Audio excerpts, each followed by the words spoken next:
এমন ঘুম ঘুমিয়েছি যে মুখটাকে হনুমানের মতো ফুলিয়ে ফেলেছি। আর এই মুখ নিয়ে চলে গেলাম আমি রান্নাঘরে, কারণ যতক্ষণ এই জিরার জলটা না খাবো ততক্ষণ আমার মুখ থেকে ফোলা আর চোখ থেকে ঘুম কোনোটাই যাবে না। এমন ঠান্ডা লেগেছে যে সারাটা দিন আমার নাকটা টানতে টানতেই কেটে যায়। আমার সবথেকে বেশি পছন্দের জিনিস হচ্ছে তোমাদের সাথে নিজের কাজ, নিজের ভিডিও শেয়ার করা।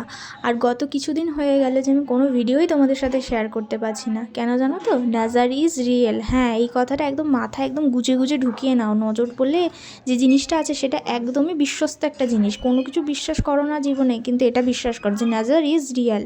কেন বলছি কথাটা? যেদিন থেকে নভেম্বর মাসটা পড়েছে, কি হয়েছে কেন হয়েছে আমি জানি না। না আমার শরীরের কোনো কিছু ঠিকঠাক যাচ্ছে না, আমার শরীর ঠিক আছে না, আমার কাজের দিক থেকে আমি ঠিকঠাক করে কোনো কিছু করতে পারছি। এই মাসে যে কটা ভালো ভালো কাজ করেছি, একটারও ভিডিও তোমাদের সাথে না শেয়ার করতে পেরেছি, হয়তো আর কোনো দিনও করতে পারবো না, কারণ কোনো ভিডিও আমি ঠিকঠাক করতে পারিনি, করতে পারিই নি।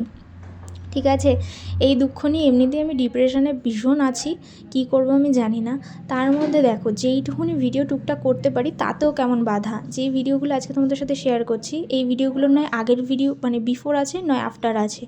আর এমনই ভাগ্য, দিদিভাইরা আজকে ভুল করে না ফুল আনতে পেরেছে, না জুয়েলারি সঙ্গে করে গুছিয়ে আনতে পেরেছে। একটা লুকের জন্য কিন্তু ফ্লাওয়ার, জুয়েলারি সমস্ত কিছুই দরকার হয়।